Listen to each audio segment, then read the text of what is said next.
In this video, we're going to be taking a look at Frostpunk 2, which is the sequel to Frostpunk, which released in 2018 and has a 92% all-time on Steam with nearly 100,000 reviews. Frostpunk 2 is a city builder, strategy, and survival game all wrapped up into one, and even though you won't see too many of these types of games featured on our channel because we do predominantly role-playing games, I do love myself some strategy games, and every once in a while you will see a game on our channel like this. For instance, Manor Lords, which we did a preview on not too long ago. Before I get too much further into Frostpunk 2, though, I want to give a big shout out to AMD for sponsoring this video. If you guys like what you see with this game and you're considering picking it up, make sure you use our link below to support the channel. So Frostpunk 2 takes place in 1887, the world freezes over, and you're kind of the last vestiges of humanity trying to survive on the hellscape that is now this frozen, barren wasteland of Earth. You basically begin the game with a bit of resources and a generator or some sort of heat source, and your first task is to frost break. You basically have to dig out any of the resources that you want access to in the game, so you're going to spend resources in order to uncover like snowy bits of ground in order to access resources. So once you've accomplished that, the basic concept is that the first thing you're going to do is extract either oil, steam, or coal in order to turn on your generator and keep your people warm. It's obviously very, very cold on the planet, so your main priority with people is making sure that they don't freeze to death. So you're going to find a fuel source and get that generator online and start generating heat so that people do not die. And one of the things that's really challenging about Frostpunk 2 is that the temperature of the planet is constantly fluctuating, and as it gets colder, you'll need more and more fuel to generate more and more heat to keep your people warm as the temperatures fall. And there's even a mechanic called whiteout, where it gets really, really cold for a very, very long period of time, and you burn through tons of fuel just to keep warm. So you not only need to generate enough fuel, but you need to generate enough that you have a stockpile, so for when those whiteouts come, you don't just freeze to death. Beyond the fuel and heat aspect, though, you're going to want to make sure that your people have enough food to eat and that they have enough materials to make new buildings and structures that, that can impact your society, essentially, from helping you generate more resources to reducing sickness or reducing crime, making people work harder. You're going to, want to make sure you have the materials to create these structures so that you have an improved civilization. Frostpunk 2 uses a grid system where you build districts on top of resources that you've frost broken out of the snow. And when you build a district over these resources, the more, resource nodes that you build upon, the longer you can extract from them before you run out. You won't mine them or harvest them faster. It simply extends the lifespan of that district. So, you won't have to go find a new one as quickly, essentially, because part of this game is eventually you will run out of resources from a district and you'll have to go expand out and create new ones, or you will run out of resources. But something that's really interesting about districts is there's actually an expand function that allows you to increase the width of a district so you can add more resources to it, like by including them in your district space. But this also allows you to place buildings on them to further boost their efficiency in some way. For instance, you can put a hothouse on the food district in order to increase the amount of food you generate, or you can put like a dust coal mine on an extraction district to improve the amount of coal you extract. Or you can even put like a watchtower in the housing district to reduce crime in those areas. So you can expand those areas and then put buildings into them that further impact and improve the experience people have in those areas. And a big part of the strategy in Frostpunk 2 is assessing where resources are, which to utilize first, what to prioritize, and how to lay out your city to benefit most from those resources.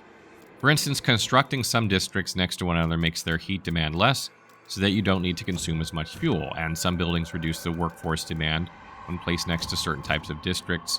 And what this does is it frees up citizens from that district that you can then assign to work somewhere else, so that you have more citizens generating more resources for you where you need them.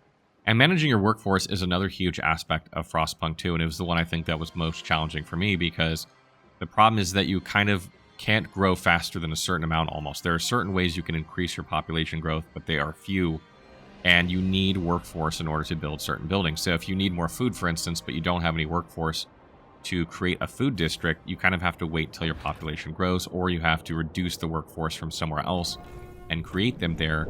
And so that kind of ebb and flow of your workforce is a big part of this game.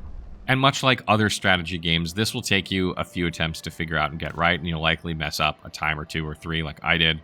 Frostpunk 2 is a very challenging game, and because the game takes place in real time, you really have to pay attention to what you're doing. However, one of the things I really appreciate is that when you go to build or pass laws or negotiate with factions, time pauses so you can think what you want to do and then resume without that pressure of, oh, I need to hurry up and get back, or like things are going to happen and I'm going to run out of whatever resources while I'm not paying attention. There's actually even a pause button, spacebar, that you can just press if you want to pause time out on the landscape. And this makes Frostpunk 2 like sort of a real-time with pause game, but it makes it feel somewhere between real-time and turn-based in terms of speed, and I actually kind of like the pacing of it.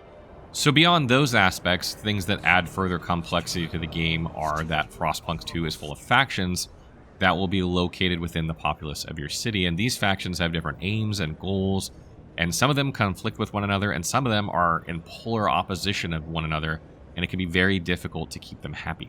Keeping them happy, though, can reward you with valuable bonuses like more people to work, improving resource production, and more, but pissing them off can also result in labor disputes that cause loss of production or riots. And you can allow them to pass laws or take money from them, promise them things, and all of these things will affect your relationship with these factions in one way or another. For instance, if you promise them things, they like you more, but if you take money from them, they like you less. There are also random events that occur throughout the game that can dictate action or inaction. These will have some negative and positive consequences, usually no matter which one you choose, and they tend to break up the general flow of Frostpunk 2. It kind of reminds me of the old Castles game from Interplay in 1991, if you remember that game. Of course, I'm sure there are newer examples, but I'm old and I tend to think of the classics first. But it kind of reminded me of that, where these things would pop up and you'd have to make a decision about what direction do you want to go with this, or do you want to do nothing, and it would affect your gameplay in some way, usually in a way that you don't know. But if you mouse over them, it kind of tells you what you're expected to do and what your outcome will be, so you can look at them and get a better understanding of what the ramifications might be. You can also pass laws in your city after building a city council that will impact resources and production, sickness, crime, population, and more. This is an area of the game that you can use to shore up the weaknesses that your city might have from the landscape outside. For instance, if you find that you're always short of goods, you could pass some laws that reduce the amount of goods your people need to be happy, or increase your goods production so that you have more of that and that's no longer an issue for you. However, when you go to pass these laws, you're going to need the votes, and oftentimes you'll need them from one or more factions to make that possible, so you can negotiate with them, promising them things in order to secure votes, such as researching technology or maybe passing a law that faction wants passed in a given time frame. And of course, if you deliver on those, they like you more, but if you don't, then they like you less. So keep that in mind when you're passing laws. You research new technology in Frostpunk 2 at your research institute, which you must construct in order to do. This is probably the single most important building you'll make besides your city council, and this allows you to construct new buildings that will improve your city in some fashion, from reduced heat consumption, less crime, more resource generation.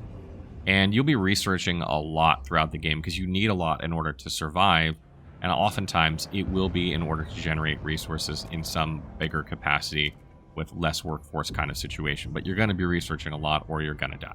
So you'll be building up your city, and eventually you'll frostbreak far enough away from the city where you build a logistics district, and this will allow you to send out expeditions onto the world map and uncover new resources, find more people for your city, have new encounters, and even find new fuel sources that could allow you to create a new colony.